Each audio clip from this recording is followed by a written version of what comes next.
नमस्कार जय जगन्नाथ जय बाबा बराଳ ବାଲୁଙ୍କେଶ୍ୱର ପୁଣି ଏକ ଭିଡ଼ିଓକୁ ଆପଣମାନଙ୍କୁ ସ୍ୱାଗତ ଜଣାଉଛି। ଆପଣମାନେ କେମିତି ଅଛନ୍ତି ଆଶା କରୁଛି ସମସ୍ତେ ଭଲରେ ଆଉ ଖୁସିରେ ଥିବେ, କାହିଁକି ନା ଜଗନ୍ନାଥଙ୍କ ଦେଶ ଆଉ ବାବା ବରାଳ ବାଲୁଙ୍କେଶ୍ୱରଙ୍କ ଦେଶ ଆଉ ରାଜ୍ୟରେ କାହାର କିଛି ନ ହଉ ମୁଁ ଠାକୁରଙ୍କ ପାଖରେ ଗୁହାରି କରୁଛି। ଆସନ୍ତୁ ଭିଡ଼ିଓଟି ଷ୍ଟାର୍ଟ କରିବା। ଆଜିର ଭିଡ଼ିଓ ହେଉଛି ବାବା ବରାଳ ବାଲୁଙ୍କେଶ୍ୱରଙ୍କ ପାଖରେ ଯେଉଁମାନେ ମାନସିକ କରିବା ପାଇଁ ଚାହୁଁଛନ୍ତି, ପିଲାଟିଏ ପାଇଁ କିମ୍ବା କୌଣସି ରୋଗ ବୈରାଗ ପାଇଁ କିମ୍ବା କୌଣସି ବି ମାନସିକ ପାଇଁ ଆପଣ ଯଦି ମାନସିକ କରିବାକୁ ଚାହୁଁଛନ୍ତି ଆଉ ଆପଣମାନେ କେମିତି କରିବେ କ'ଣ କରିବେ ତାହାର କିଛି ବି ଉପାୟ ପାଉନାହାନ୍ତି, ଆଜି ମୁଁ ସେ ସନ୍ଦେହ ଦୂର କରିଦେଉଛି। ଏହି ଭିଡ଼ିଓଟିରେ ପ୍ରଥମରୁ ଶେଷ ଯାଏଁ ଦେଖନ୍ତୁ। ସବୁ ଟେନସନରୁ ମୁକ୍ତି ପାଇଯିବେ। ତାପରେ ଭଉଣୀ ଆଉ ଭାଇମାନେ ଆପଣଙ୍କ ଇଚ୍ଛା ଯଦି ହବ ଆପଣ ବାଲୁଙ୍କେଶ୍ୱରଙ୍କ ପାଖକୁ ଯାଇପାରିବେ। କାହିଁକି ନା ମୁଁ ପ୍ରଥମ ଭିଡ଼ିଓରେ ନା ପୂର୍ବ ଭିଡ଼ିଓରେ କହିଥିଲି ବରାଳ ବାଲୁଙ୍କେଶ୍ୱର ହେଉଛନ୍ତି ଯୁଗର ଠାକୁର। ଶ୍ରୀରାମଙ୍କ ଦ୍ୱାରା ସେ ଠାକୁର ହେଇଛନ୍ତି। ଶ୍ରୀରାମ ତାଙ୍କୁ ଗୋଟେ ରାତିରେ ସେ ଜାଗାରେ ପହଞ୍ଚିଥିଲେ ବନବାସ ସମୟରେ। ଭୃଗୁ ମୁନିଙ୍କ ଆଶ୍ରମରେ ସେ ରାତ୍ରି ଯାପନ କରିଥିଲେ। ଆଉ ସକାଳୁ ଶିବଙ୍କ ସ୍ତୁତି ସେ ନ କଲେ ସେ କୌଣସି ପ୍ରକାର ଖାଦ୍ୟ ଖାଇବେନି କି ପାଣି ଟୋପେ ବି ପିଇବେ ନାହିଁ। ସେ ମନେ ମନେ ଚିନ୍ତା କଲେ ଏଠି ତ କୌଣସି ପ୍ରକାର ଶିବ ମନ୍ଦିର ନାହିଁ, ମୁଁ କ'ଣ କରିବି। ଆଉ ସେଠି ଯେଉଁ ମୁନି ରହିଥିଲେ ଭୃଗୁ ମୁନି, ସେ ମଠରେ ସେ କହିଲେ କି ଶିବ ସ୍ୱରୂପ ସେ ସବୁ ଜାଗାରେ ଅଛନ୍ତି ଆଉ ସବୁ ଦେଖୁଥାନ୍ତି, ସବୁ ଦେଖୁଛନ୍ତି ମଧ୍ୟ। କାହିଁକି ନା ସୃଷ୍ଟିର ନିୟମ ତାଙ୍କ ହାତରେ, ସୃଷ୍ଟି କରିଛନ୍ତି ସିଏ, ତାଙ୍କ ହାତରେ ତ ସବୁ କିଛି ସିଏ ନା। ଆଉ ତମେ ଯୋଉଠି ବି ଚାହିଁବ, ଯୋଉଠି ବି ବାଲିରେ ବି ତମେ କରିଦେଇକି ଠାକୁରଙ୍କୁ ଡାକିଲେ ସେ ନିଶ୍ଚିତ ରୂପେ ଡାକ ଶୁଣିବେ। ଆଉ ସେଇଦିନ ଶ୍ରୀରାମଚନ୍ଦ୍ର ସକାଳ ପାଇଲା, ସେଠି ପାଖରେ ଗୋଟେ ଅଛି ଭାର୍ଗବୀ ନଦୀ। ମୁଁ ଏଇ ଗୋଟିଏ କଥା ଜାଣିପାରୁନି, ପ୍ରାୟତଃ ଠାକୁରଙ୍କ ବିଷୟରେ ମୁଁ ସବୁ କିଛି ଜାଣିନାହିଁ। ଯେତିକି ଜାଣିଛି ମୁଁ ଆପଣଙ୍କ ପାଖରେ କହୁଛି, କାହିଁକିନା ଆପଣଙ୍କର କୌଣସି ପ୍ରକାରେ ଦ୍ୱନ୍ଦ୍ୱ ମନ ନ ରହୁ। ସେଠି ଗୋଟିଏ କଥା ହେଉଛି ନଦୀ ଯେଉଁ ରହିଲା ଭାର୍ଗବୀ ନଦୀ, ସେଠି ଜଣେ ଭାଇନାଙ୍କ ସହ କଥା ହେଲି। ଯେଉଁ ଭାଇନା ଥିଲେ କୋଉଠି କହିଲେ, ପାର୍ବତୀ ମାଙ୍କ ସାମ୍ନାରେ ଅଛନ୍ତି ସାବିତ୍ରୀ ମା। ସେଇ ସାବିତ୍ରୀ ମାଙ୍କ ପୂଜାରୀ ଜଣେ, ତାଙ୍କୁ ପଚାରିଲି ଭାଇନା ଆଉ ଏଇ ଯେଉଁ ଭାର୍ଗବୀ ନଦୀ କେତେ ବାଟ? ସେ କହିଲେ ଭାର୍ଗବୀ ନଦୀ ଏଇଠୁ 4 କିଲୋମିଟର ବାଟ। ମୋ କହିବା କଥା, ଯଦି ଶ୍ରୀ ରାମଚନ୍ଦ୍ର ବନବାସ କାଳରେ ବାଲିରେ ତିଆରି କରିଥିଲେ ଶିବଲିଙ୍ଗ, ତାପରେ କିଛି ବର୍ଷ କିଛି କାଳ ଗଲା ପରେ ସେଠି ଗୋଟେ ଶିବଲିଙ୍ଗ ବାହାରିଥିଲା। ଆଉ ଗାଁର ନାଁ ଥିଲା କିନ୍ତୁ ବରାଳ, ବାଲିରୁ ବାହାରିଥିଲେ ବୋଲି ତାଙ୍କ ନାଁ ବାଲୁଙ୍କେଶ୍ୱର। ତାଙ୍କ ନାଁ ଦିଆ ହେଲା ବରାଳ ବାଲୁଙ୍କେଶ୍ୱର। ଏବେ ଗାଁର ନାଁ ଚେଞ୍ଜ ହେଇଛି। ଆଉ କ'ଣ ପାଇଁ ଚେଞ୍ଜ ହେଇଛି ମୁଁ ତ କହିପାରିବିନି। କଥାଟି ହେଉଛି ଏଇଆ, ସେଠି ଯେମିତି ଆଜ୍ଞା ତାଙ୍କ କହିବା ଅନୁସାରେ ପଳେଇଛି ନଦୀ, ପଳେଇଛି ଘୁଞ୍ଚିକି 5 କିଲୋମିଟର ବାଟ।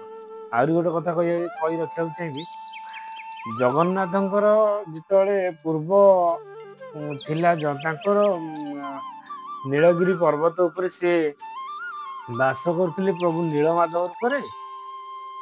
ତାଙ୍କ କହିବା କଥା ହେଉଛି ଏ ଜାଗା ହେଉଛି ନୀଳଗିରି ପାହାଡ଼ ପର୍ବତ।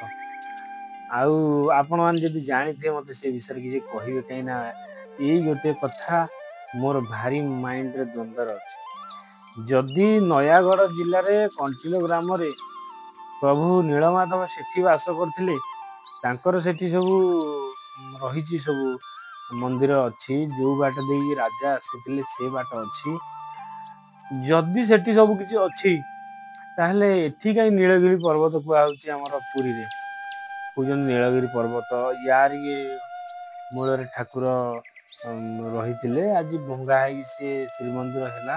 ମୁଁ କିନ୍ତୁ ଭାରି ଆକ୍ଚୁଆଲି ଆପଣମାନେ ବିଶ୍ୱାସ କରନ୍ତୁ, ଠାକୁରଙ୍କ ବିଷୟରେ ଯଦି ଆପଣ ଜାଣିବା ପାଇଁ ଚେଷ୍ଟା କରିବେ ଆପଣ ବଞ୍ଚିପାରିବେନି। କାହିଁକିନା ଭଗବାନଙ୍କ ବିଷୟରେ ଯିଏ ବି ଜାଣିଛି ସିଏ ଏବେ ଦୁନିଆରେ ନାହିଁ।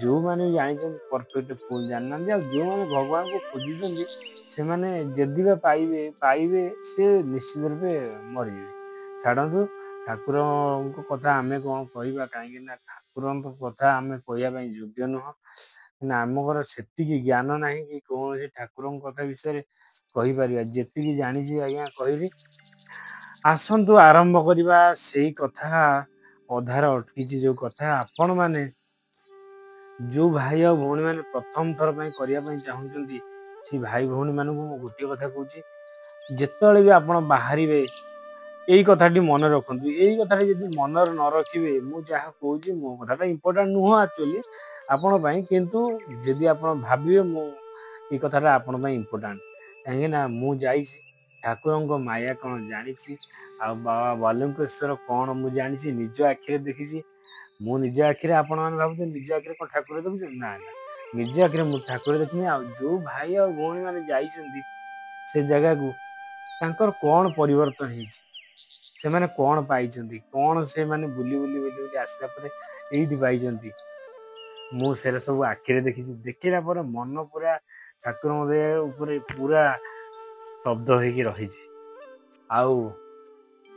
आउरी गोटे कथा हाँ आपण बाहरला परे घर पुराणा वस्त्र नहीं जाइए कहीं पुराणा वस्त्र नहीं गले सेठी तुम ऊपर पानी ढला हम ढला है से पुराणा वस्त्र नियंतु कि नुआ वस्त्र नियंतु आपण पार जब पैसा अच्छी अधिक कि भाई आम पाखे तो आम गरीब लोक प्राय लोक भी अच्छा गरीब लोक पाखे थी नथो अलग कथा आउ जो मान पाखे नुआ पैसा अच्छी नुआ पिंधिकी गाधे पारे फेरे गाधे सारा पर फोपाड़ी देले से किसी असुविधा ना किंतु मु आपको सजेस्ट करी आपण मैंने पुराणा माने भौणी मैंने नहीं शाढ़ी नियंतु कि ड्रेस नियंतु जहाँ नौ भाई मैंने तमें भी पुराणा पैंट सार्ट ने नेला परे तमे पहुंची जीव नना पाखक नना आग तुम गुआ ना हाँ अरुआ चाउल बाहर करने कहे अरुआ चाउल बाहर कर सारापर सेठी देखिए मंदिर को भितर एंट्री कर डाहाण पटू जो पानी ढला हो से सामने बहुत पुआ झील भाई भौणी किए बयस बड़ हम माँ भाई भौणी भाउज भाई माने से नना तो देवे आनी गोटे बड़ दीपटे से दीपटा देला परे तमे अरुआ चाउल टिके ता तले पकई दीपटा को जळेबे जळेला परे नना तांको काम करिवे आपण ना रे 104 गरा पानी सेठी तांकर सेई पाखरे मंदिर अछि आपण जे देखिया पई चाहिबे न से भाईना कहबे से माने तुमको दर्शन कर देबे एते बड़ पूरा एई तळुधर एते ऊंचा पूरा पितलर नाग ताठर टिके छोट दीटा नाग सेठी अछि तांकर ऊपर ही पानी ढला जाउची आउ जेते समय जाए तुम पानी ढला हो तमें से जाए ओम नमः शिवाय ओम नमः शिवाय हर हर महादेव जय बाबा बराला बालुकेश्वर हर हर महादेव हर हर महादेव ओम नमः शिवाय ओम नमः शिवाय ओम नमः शिवाय भौणी तुम भी आ भाई तुम एना दी जनाक मुहरे यही शब्द जपिब आस्ते आस्ते जिते जाए तुम पानी ढला चलु पानी ढला सरी सारा आपन को डाकी नहीं जे भितर देखिए बराल बालुकेश्वर सामने दुईटी वृषभ रही आगुरी तो से कला धला थिले कहते भाईना मैंने कि पानी फानी ढला जेहेतु चलती डेली आगे तो ये ढला हो ठाकुर माया जिते बढ़ी चलती दूर दूरांतर लोक से भी आसुँच दूर दूरांतर लोक आस पानी ढला चलती बोली कलर छाड़ी गला से सामने जो वृषभ अच्छा से तुमको कहे वृषभ पूरा एमती कोले धर धरला तमे बाँ पटू धर भौणी डाहाण पटू धरवे धरला कान तुम जहाँ मानसिक चाहूच जो मानसिक करने चाहूच से मानसिक से कान कहवा भितर पूजारी भाईना तांकर सी पाठ कौन करेंगे करी तुम दी गरा पानी ढालिए दी गरा मान पितल गरा भाव बड़ बड़ ना बड़ बड़ ना 15 लिटर 10 ରୁ 15 लिटर भितर से गरार पानी ढाली लगे भार जो करेन्ट नथिला ଆଉ ଭିଡ଼ିଓ କରିବା ପାଇଁ ଚାହୁଁଥିଲି, ଯେତେ ଚାହିଁଲେ ବି କରେଣ୍ଟ ପଳାଉଥିଲା, ହେଉନଥିଲା। ଏବେ କରେଣ୍ଟ କନଷ୍ଟାଣ୍ଟ ରହିଛି, ଟାଇମ୍ ବି ଆସିଛି, ଆପଣମାନେ ଦେଖୁଥିବେ 12ଟା 15। ସେଠି ତମ ଉପରେ ଢାଳିବେ, ଢାଳିଲା ପରେ ତମେ ସେଠି ଫେରେ ଉଠିବ, ଉଠିସାରିଲା ପରେ ସେ ଦୀପ, ସେ ଯୋଉ ଦୀପ ଜାଳୁଥିବେ ସେ ଦୀପ ଛାଡ଼ି ଦେଇଥିବ, ତାକୁ ଆଉ କିଛି ଦରକାର ନାହିଁ। ସେଠି ଉଠିକି ଆସିଲା ପରେ ତମେ ସେଠି ସେପଟକୁ ଯିବ, ଫେରେ କୋଉ ପଟକୁ ନା ପାପନାଶିନୀ କୁଣ୍ଡ ଗୋଟେ ଅଛି। ମୁଁ ଆରମ୍ଭରୁ ମୋର ମାନସିକ, ଧର ମୁଁ ପହଞ୍ଚିଲି 8ଟାରୁ 10ଟା 10:30 ହେଇଗଲା ମାନସିକ।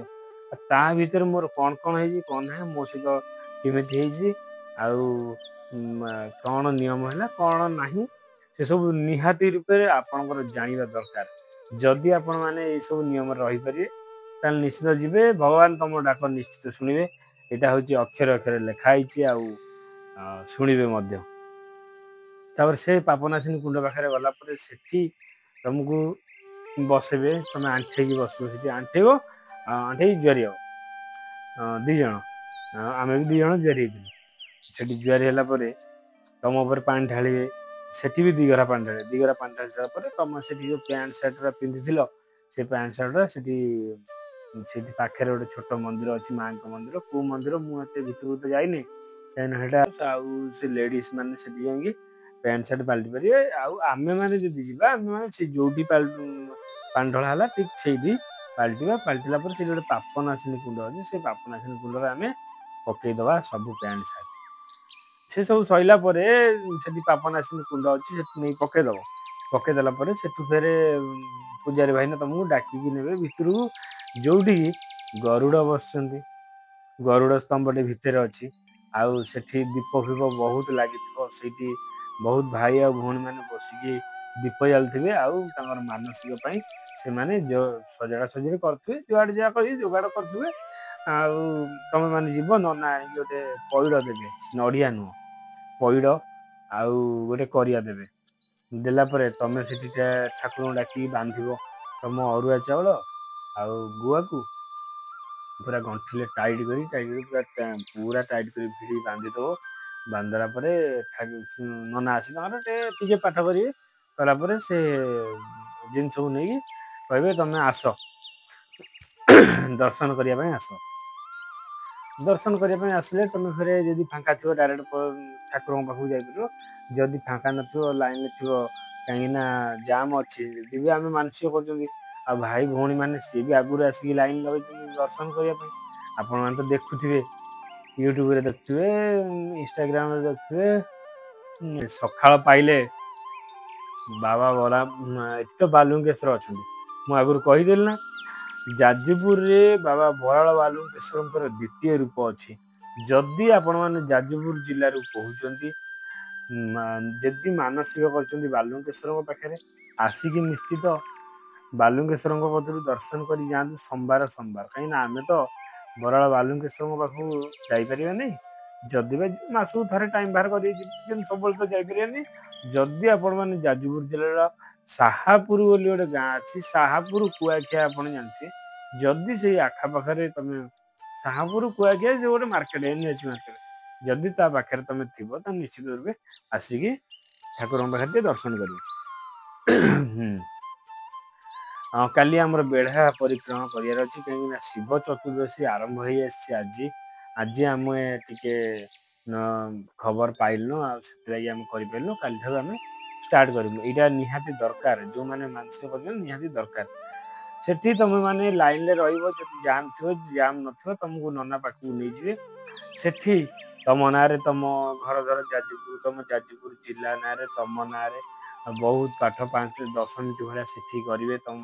ସିଏ ବି ତମ ପାଇଁ ବହୁତ ମାଗିବେ, ଠାକୁରଙ୍କୁ ହାତ ପତେଇ ମାଗିବେ ଏମିତି। ଆଉ ପ୍ରାୟତଃ ଦେଖିବେ କିଛି ଲୋକଙ୍କର ଶିବଙ୍କ ମଥାରୁ ଫୁଲ ଖସିଯାଏ, ଫୁଲମାଳ ଖସିଯିବ, କିଛି ଲୋକଙ୍କର ମୁଁ ଦେଖିଛି। ଆଉ ସେଠି ବହୁତ ସମୟ ପାଠ ହେଲା ପରେ ତମ ନାଁରେ ଗୁଆ ନଡିଆ ସେଠି ପକେଇବେ। ପକେଇଲା ପରେ ତମକୁ ଦେବେ ଫୁଲ, ସେଠି ତମେ ପକେଇବ। ସେଠି ପକେଇ ସାରିଲା ପରେ ଆସିବ, ପୁଣି ବାହାରକୁ ଆସିବ। ବାହାରକୁ ଆସିଲା ପରେ ପ୍ରାୟତଃ ତମର ସେଇଠି ମାନସିକ ହେଇଗଲା, ଆଉ କୌଣସି ପ୍ରକାର ଜିନିଷ ଦରକାର ନାହିଁ। ଆଉ ନନା ତମକୁ ସେଠି କହିବେ ପ୍ରଥମ କଥା ଆଜିଠାରୁ ମାନେ ଧର ମୁଁ 5 ତାରିଖ କଲି, ଆଜିଠାରୁ ତମେ 21 ଦିନ ଯାଏଁ କାହା ଘରୁ କିମ୍ବା ବାହାରେ କୌଣସି ଜାଗାରୁ କୌଣସି ଖାଦ୍ୟ ଖାଇବ ନାହିଁ। ପର ପାଗ ଯାହାକୁ କୁହନ୍ତି ପାକ, ପର ପାଗ ମାନେ ଭାଇ ହେଲେ ବି ଭାଇ ଘରୁ କିଛି ଖାଇବନି। ଯଦି ଭାଇ ତ ଯେ ସେପାରେଟ ଧର ହେଇନ, ସେମାନେ ପିଆଜ ରସୁଣ ଖାଇବେ, ତମେ କଣ ଖାଇବ? ସେମାନେ ଚିକେନ ଫିକେନ ଖାଇବେ, ତମେ କଣ ଖାଇବ? ସେଥିଲାଗି ତମେ ବି ସେପାରେଟ ହବାକୁ ପଡିବ ଏଇ 21 ଦିନ ଯାଏଁ। ଏଇ 21 ଦିନଟା ହଉଛି ପୁରା ନିୟମ। ଯୋଉମାନେ ଚିକେନ ଫିକେନ କି ମାଛ ଅଣ୍ଡା ସବୁ ଖାଇଥିବେ କି ଆଇଁଷ ଖାଇଥାନ୍ତୁ ତାଙ୍କୁ ଛୁଇଁବନି। ଆଉ ଆଇଁଷ ଯୋଉ ପାଖ ଆଇଁଷ ଘରେ ପୁରେଇବନି। ସୋମବାରିଆ ଅରୁଆ ଆଉ ଡାଲମା କରିକି ଖାଇବ। ଅରୁଆ କରିକି ଖାଇବ, ଡାଲମା କର ଯାହା କର ମୁଁ ତ କହିବିନି, ଅରୁଆ କରିକି ଖାଇବ। କେତେଟା ସୋମବାର ଆମର 5ରୁ 10 ହଉଛି 5 ଦିନ। ହିସାବ କଲେ ଟିକେ ଜଣା ପଡିବ, କିନ୍ତୁ ମୁଁ ହିସାବ କରିନି, ଆପଣ ମାନେ ହିସାବ କରି ମତେ କହିବେ। 21 ଦିନ ଯାଏଁ ତମେ ପୁରା ନିରାମିଷ, ଯେମିତି କୁହନ୍ତି ପୁରା ସେପାରେଟ ପୁରା ନିରାମିଷ ହେଇକି ରହିବ। ଏଇ 21 ଦିନରେ ଟିକେ କି କିଛି ନିୟମ ଭାଙ୍ଗିଲ ତାହେଲେ କିଛି ହବନି। କାହିଁକି ନା ପଇସା ଖର୍ଚ୍ଚ କରିଦେଲେ କଣ ପିଲା ମିଳିଯିବେ କି? କାହିଁକି ନା ପଇସା ଯଦି ଖର୍ଚ୍ଚ ହେଇଯାନ୍ତା କୋଟିପତି ଲୋକଙ୍କର ପ୍ରାୟ ନାହିଁ ପିଲାପିଲି, ସିଏ ଏମିତି ପଇସା ଫୋପାଡି ଦେବେ, ବାଲୁଙ୍ଗେଶ୍ୱର ନେଇକି ତାଙ୍କ ଘରେ ଦେଇଦେଇ ଆସିବେ ଆଉ ସେ କାହିଁ ଯିବେ ଆଉ। କଥାଟା ସେଇଆ ନୁହେଁ କି ଭାଇ? ଯଦି ଆମେ ମାନେ ମାନସିକ କରିବା, ନୀତି ନିୟମ ମାନିବା, ଆଉ ଭଗବାନଙ୍କୁ ବିଶ୍ଵାସ କରିବା। ବିଶ୍ଵାସ ହଉଛି ବଡ ଜିନିଷ। ବହୁତ ଲୋକ ବିଶ୍ଵାସ କରୁନାହାନ୍ତି। ମୁଁ ଦେଖୁଛି କୁହନ୍ତି ଆମେ 2 ମାସ ହେଲା ମାନସିକ କଲୁଣୁ, ଆମେ 6 ମାସ ହେଲା ମାନସିକ କଲୁଣୁ, କିନ୍ତୁ ହଉନି। ତମେ ମାନେ ଆକୁ ତାକୁ କାହିଁ ଭାବୁଛ? ତମେ ଠାକୁରଙ୍କୁ ଭାବୁନ। ଆଜିକି ଆମେ ହିନ୍ଦୁ ପିଲା, ଆମେ ହିନ୍ଦୁ ଧର୍ମର ଲୋକ, ଆମର ଠାକୁରଙ୍କ ବିନା କିଛି ନାହିଁ। ଭଗବାନଙ୍କ ବିନା ଆମର କିଛି ନୁହଁ। ଆମେ ଶୂନ୍ୟ, ଆମେ କିଛି ନୁହଁ। ଆମେ ଠାକୁରଙ୍କୁ କାହିଁ ମାନିବାନି? ଠାକୁରଙ୍କୁ ମାନିବା। ଠାକୁରଙ୍କ ପାଇଁ ଆମେ ଯଦି ଏତେ ଦିନ ଉପାସ ରହି ଭୋକ ରହିକି ଆମେ ତାଙ୍କୁ ଡାକିଛେ, ଠାକୁର ଆମକୁ କେବେ ବି ଆଡେଇ ଦେବେନି ପାଦରେ। ନିଶ୍ଚିତ ରୂପେ ଦେବେ। ତାଙ୍କ ଦୁଆର ମୁହଁକୁ ଯିଏ ଯାଇଛି ସମସ୍ତେ ଖାଲି ହାତରେ ଫେରି ନାହାନ୍ତି। କାହାର ଜଲଦି ହେଇଯାଉଛି, କାହାର ଲେଟରେ ହଉଛି, ସେ ସବୁ ଅଲଗା କଥା। କିନ୍ତୁ ହୁଏ। ଆଉ ହଉଛି ତାପରେ ପର କତରୁ ଖାଇବନି, ତାପରେ ପିଠା ଖାଇବନି, ମିଠା ଖାଇବନି। ତାପରେ ରହିଲା ପିଠା ମିଠା ଗଲା ପରେ ସେମାନେ ଦେବେ ପାଦୁକ ଆଉ ବଜ୍ର ବିଭୂତି। ଯୋଉ ବଜ୍ର ବିଭୂତି ବର୍ଷକୁ ଥରେ ହିଁ ଯୋଗାଡ଼ କରାଯାଏ। ଏଇତ ଆମେ ଏବେ ଯାଇକି ମାନସିକ କରିଥିଲୁ। ମୁଁ ବି ସେ କୋଉଠି କଣ ଆସେ କିଛି ଜାଣିନି, କିନ୍ତୁ ମୁଁ ନିଶ୍ଚିତ ରୂପେ ବଜ୍ର ବିଭୂତି ଯୋଉଠି ବଜ୍ର ବିଭୂତି କୋଉଠି ଗୋଟେ ସଂଗ୍ରହ କରାଯାଏ। ମୁଁ ତ ପ୍ରାୟ ଗୋଟେ ନ୍ୟୁଜରେ ଦେଖିଥିଲି, ସଂଗ୍ରହ କରିବାକୁ ଗଲାବେଳେ ଦେଖିଥିଲି। ଆଉ ସେଇ ବଜ୍ର ବିଭୂତି ଯେତେବେଳେ ସଂଗ୍ରହ କରାଯିବ, ମୁଁ ନିଶ୍ଚିତ ରୂପେ ଭିଡିଓରେ ଦେଖେଇବି। ଆଉ ପାଦୁକ ତ ଆପଣ ମାନେ ଜାଣିଥିବେ, ପାଦୁକ ଯୋଉ କ୍ଷୀର ଠାକୁରଙ୍କ ପାଖରେ ଢଳା ହଉଛି, ସେଇ କ୍ଷୀର ତ ସେଇ ପାଦୁକ। ସେ ପାଦୁକ 21 ଦିନ ଯାଏଁ ପାଇବ। ଯଦି କିଛି କୌଣସି ଅସୁବିଧା ହେଲା, ଭାଇ କି ଘରେ କାହାର କିଛି ଅସୁବିଧା ହେଇଗଲା, ଛୁତିକିଆ ହେଇଗଲା, ମୂର୍ତ୍ତିକିଆ ହେଇଗଲା, ସେ ସବୁ ଜିନିଷ ଆଉ ପାଇବନି। ଯଦି ବା ସେ ସବୁ ଜିନିଷ ପାଇବ, ଘୋର ଅନିଷ୍ଟ ହବ। କୌଣସି ପ୍ରକାର ଲାଭ ହବନି, ଓଲଟି କ୍ଷତି ହିଁ କ୍ଷତି। ଆଉ ଯଦି ଏତିକି ଜିନିଷ ମାନୁଛନ୍ତି, ତାହେଲେ ନିଶ୍ଚିତ ରୂପେ ଆପଣଙ୍କ କୋଳରେ ପିଲାଟି ରହିବ। ଭଗବାନଙ୍କୁ ଡାକୁଛି ଆମ କୋଳରେ ବି ପିଲାଟେ ରହୁ। କାହିଁକି ନା 7 ବର୍ଷ ହେଇଗଲା ଆଜ୍ଞା, କେତେ କଷ୍ଟ ମୋ ସ୍ତ୍ରୀ କି ହିଁ ଜଣା। ଶୋଇଛି ସେ ମନ ଦୁଃଖରେ, ସେ କେବେ ବି କ୍ୟାମେରା ଆଗକୁ ଆସୁନି। ଆସିଲେ ଖାଲି କାନ୍ଦିବ। ଆଉ ମୁଁ ଏ କଥା କହିବି ମାନେ ସେ ଶୋଇପଡିଛି ବୋଲି କିଛି କହୁନି, ଜାଣିପାରୁନି। ଯଦି ମୁଁ ଏଇ କଥା କହୁଛି ପିଲାଟି ନାହିଁ ବୋଲି, ସିଏ ବି ତାର ଚେଇଁଥିବ, ନିକୁସ ନେଇ ଧକେଇ ହେଇ କାନ୍ଦିବ। କଣ କରିବ ଆଉ? ନାହିଁ ତ ଶୁଣିବାକୁ ପାଉନି। ମା ଡାକୁଛେ ସମସ୍ତେ ଶୁଣୁଛନ୍ତି, ସେ ଶୁଣୁନି। ସମସ୍ତେ ସବୁ ଝିଅ ସେଇଆ। କାହିଁକି ନା ଆଉ ଭଗବାନ ଏମିତି ଗୋଟେ ଗୋଟେ ଝିଅଙ୍କୁ ଦେଇଥାନ୍ତି କଷ୍ଟ। ମୁଁ ଶୁଣିଛି ଯୋଉ ଲୋକ କଷ୍ଟ ସହିପାରିବ, ତାକୁ ଭଗବାନ କଷ୍ଟ ଦିଅନ୍ତି। ସତ କି ମିଛ ସେ ଜାଣିଥିବେ।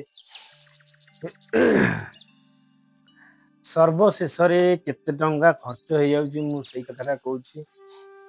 କୋଉ ନନା କଣ କେତେ ରେଟ୍ ନଉଛନ୍ତି ତାହାର କୌଣସି ଠିକ୍ ଠିକଣା ନାହିଁ। ଆଉ କାହାର 500 କମି ଯାଉଛି ଆଉ କାହାର 500 ବଢି ଯାଉଛି। ଆମେ ଯୋଉ ନନାଙ୍କ କତିରେ କରିଥିଲୁ ସେ ନନାଙ୍କ କତିରେ ଡେଲି 100 ଟଙ୍କା ଲେଖେ ଲାଗିବ ଖର୍ଚ୍ଚ। କାହିଁକି ନା ଅରୁଆ ଚାଉଳ, ବେଲପତ୍ର, ଫୁଲ, ମହୁ, କ୍ଷୀର, କଦଳୀ, ଏତିକି ଜିନିଷ ଲାଗିବ। ଠାକୁରଙ୍କୁ ତ ଡେଲି ଆମ ନାଁରେ ନନା ପୂଜା କରିବେ। ପୂଜା କଲା ପରେ ସେମାନେ ତମକୁ କହିବେ, ତମ ନମ୍ବର ସେମାନେ ରଖିବେ। ଆଉ ପୂଜା କଲାବେଳେ ସେ ତମକୁ ଭିଡିଓ ପଠେଇବେ, ଫଟୋ ଛାଡିବେ। ଯଦି ବା ତମକୁ ନ ଛାଡି ପାରିବେ ସେ ଷ୍ଟାଟସ୍ ରଖିବେ, ତମେ ଦେଖିବ। ସିଏ ଗଲା ପରେ 2100 ଟଙ୍କା, ମାନେ ଡେଲି 100 ଟଙ୍କା ଲେଖେ ହେଲେ 21 ଦିନରେ 2100 ଟଙ୍କା। 2100 ଟଙ୍କା ଗଲା ନା 21 ଦିନ ପାଇଁ। ତାପରେ ଆସିଯିବ ଜଳ ଢଳା, ଯୋଉ ଈଶ୍ୱରଙ୍କ ଉପରେ ପାଣି ଢଳା ହେଇଛି। ଯୋଉ 104 ଗରା, ତମ ଉପରେ 4 ଗରା, 108 ଗରା। ତା ପାଇଁ 2400 ଟଙ୍କା। ହେଇଗଲା କେତେ ଆଜ୍ଞା? 4500। ସେଇ 4500 ଆପଣ ଥରେ ଖର୍ଚ୍ଚ କରିବେ, ଆଉ କେବେ ବି ଖର୍ଚ୍ଚ କରିବେନି। ଆଉ ଯୋଉ କଥା ହଉଛି 21 ଦିନ ପରେ ଗଲେ, 21 ଦିନ ପରେ ଗଲା ମାନେ ଆପଣଙ୍କର ତା ଭିତରେ ମୁଁ କହୁଛି ଶୁଭ ଫଳ ମିଳିସାରିଥିବ। ଆଉ କାହାର ସନ୍ତାନ ପ୍ରାପ୍ତି ହେଇସାରିଥିବ। ଆଉ କାହାର ହେଇନଥିବ ସେଇ କଥା ତ ମୁଁ କହିପାରିବିନି, କିନ୍ତୁ ମୁଁ କହୁଛି ଶୁଭ ଫଳ ମିଳିସାରିଥିବ। କାହିଁକିନା ମୁଁ ଦେଖିଛି ମୋ ଆଖି ଆଗରେ, ସମସ୍ତଙ୍କର ରହିଛି, କାହିଁକି ରହିବନି। ଠାକୁର ଅଛନ୍ତି ପା, ଠାକୁର ବସିଛନ୍ତି ଚଉବାହାରେ, ଯାହାକୁ କୁହନ୍ତି। ସେ ସେଇଠୁ ସବୁ ସରିଲା ପରେ ନନାଙ୍କୁ ତମେ 4500 ଦବ। ଇଏ ହେଲା ତାଙ୍କର ମାନସିକର ପଇସା। ଏତିକି ଟଙ୍କା ତମର ମାନସିକରେ ଲାଗିବ। ଆହୁରି ଗୋଟିଏ କଥା ହେଲା, ତାଙ୍କୁ କିଛି ଖର୍ଚ୍ଚ ତମେ ଦବ। ଖର୍ଚ୍ଚ ବୋଲି କଣ, ତାଙ୍କ ଦକ୍ଷିଣା ଯାହା ଦବ ଖୁସିରେ 500 ଦିଅ, 300 ଦିଅ, 100 ଦିଅ, 200 ଦିଅ। ଦେଲା ପରେ ଆମେ ତ ଦେଇଥିଲୁ 200 ଟଙ୍କା, 4700 ଟଙ୍କା ଆମର ଖର୍ଚ୍ଚ ହେଇଥିଲା। ତାପରେ ଯୋଉ 21 ଦିନ ମୁଁ ଗଲି, 21 ଦିନ ଗଲା ପରେ ମୋ ସ୍ତ୍ରୀ କହିଥିଲେ କି ମୁଁ ପାର୍ବତୀଙ୍କ ଉପରେ କଣ ପାର୍ବତୀଙ୍କୁ ଦେବି, ଶାଢୀ ଖଣ୍ଡେ ଦେବି। ମୋର ଆଶା ଅଛି ଶାଢୀ ଦବା ପାଇଁ। ମୁଁ କହିଲି ତୋର ଯଦି ଶାଢୀ ଦବା ପରେ ଆଶା ଅଛି, ମୁଁ ଗାମୁଛା ଖଣ୍ଡେ ଦେବି ଠାକୁରଙ୍କୁ। କାହିଁକିନା ମୁଁ ପ୍ରାୟ ଦେଖିଛି ବାବା ବରାଳ ବାଲୁକେଶ୍ୱରଙ୍କ ଉପରେ ଗୋଟେ ଗାମୁଛାଟେ ଏମିତି ପଡେ। ମୁଁ ସେଇ ଆଶା ନେଇକି ତାଙ୍କୁ କହିଲି ଗୋଟେ ଗାମୁଛାଟେ ପଠେଇବା ପାଇଁ। ସେମାନେ କିନ୍ତୁ ପାର୍ବତୀ ମାଙ୍କ କତିରେ କହିଲେ ଗୋଟେ କଣ ଦବ, 2ଟା ଦିଅ। ସେଟା ତ ଭଲ କଥା, ସେ ଠାକୁରଙ୍କ ନାଁରେ କହିଲେ ଗୋଟେ ଦିଅନ୍ତିନି, ଦିଟା ଦିଅନ୍ତି। ଦେଲେ ଦେଖିବେ ଆପଣ ସେଠି ପାର୍ବତୀଙ୍କ କତିରେ ଯୋଉ 21 ଦିନ ଯିବେ, ଏ ମାନସିକ ସରିଗଲା ପରେ, ମାନସିକ ପୂରଣ ହେଇଥାଉ କିମ୍ବା ନ ହେଇଥାଉ ସେ ଅଲଗା କଥା। କିନ୍ତୁ ଆପଣ 21 ଦିନ ଯାଇକି ଫେର ସେ ମାନସିକ ଉଠେଇବେ। 21 ଦିନ ଗଲେ ପୁଣି ଆପଣଙ୍କର ପୂଜା ଫୂଜା ହବ। ସେ ବାଲୁଙ୍କେଶ୍ୱରଙ୍କ କତିରେ ଯେମିତି ସେଦିନ ତମର ପ୍ରଥମ ଦିନ ମାଗିଥିବେ ଠାକୁରଙ୍କୁ, ଫେର ସେମିତି ମାଗିବେ। ପାର୍ବତୀଙ୍କ ପାଖକୁ ନେଇକି ଯିବେ, ପାର୍ବତୀଙ୍କ ପାଖରେ ମାଗିବେ, ତମେ ହାତ ପତେଇକି ମାଗିବ। ଏମିତି ଶାଢୀ ଦିଅ କି ନଦିଅ ସେ ଅଲଗା କଥା, କିନ୍ତୁ ମୋ ଶାଢୀ ଦେଇଥିଲେ।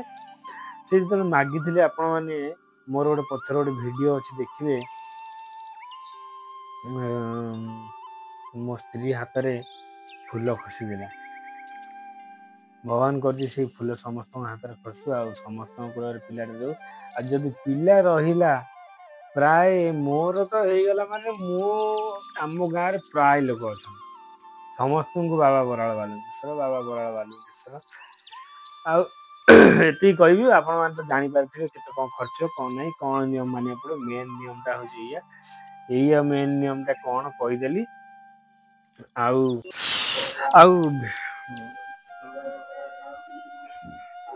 ଆଉ ଭିଡିଓଟି ଭଲ ଲାଗିଥିଲେ ଆପଣ ମାନେ ଲାଇକ୍ କରି ସେୟାର କରିବେ, ଆଉ କମେଣ୍ଟରେ ଲେଖିବେ ଜୟ ବାବା ବରାଳ ବାଲୁଙ୍କେଶ୍ୱର। ଆଉ ଆପଣ ମାନେ ବାଲୁଙ୍କେଶ୍ୱର ଲେଖିଲେ ମୋର ଆଉ ଟିକେ ଇଚ୍ଛା ହବ ବାବା ବାଲୁଙ୍କେଶ୍ୱରଙ୍କର କିଛି ଆଗକୁ କହିବା ପାଇଁ। ଆଉ ମୁଁ ଆସି ସକାଳୁ ପହଞ୍ଚି ଯାଇଛି ବାଲୁଙ୍କେଶ୍ୱର, ଯାଜପୁରରେ ଥିବା ବାଲୁଙ୍କେଶ୍ୱର। ସେଠି ତ ଅଛନ୍ତି ବରାଳ ବାଲୁଙ୍କେଶ୍ୱର, ଏଠି ଖାଲି ବାଲୁଙ୍କେଶ୍ୱର। ଆପଣ ମାନଙ୍କୁ ଭିଡିଓଟି ଭଲ ଲାଗିଥିଲେ ଲାଇକ୍ କରି, ସେୟାର କରି, କମେଣ୍ଟରେ ଲେଖିବେ ଜୟ ବାବା ବରାଳ ବାଲୁଙ୍କେଶ୍ୱର। ରହିଲି, ଜୟ ଜଗନ୍ନାଥ, ଜୟ ବାବା ବରାଳ ବାଲୁଙ୍କେଶ୍ୱର।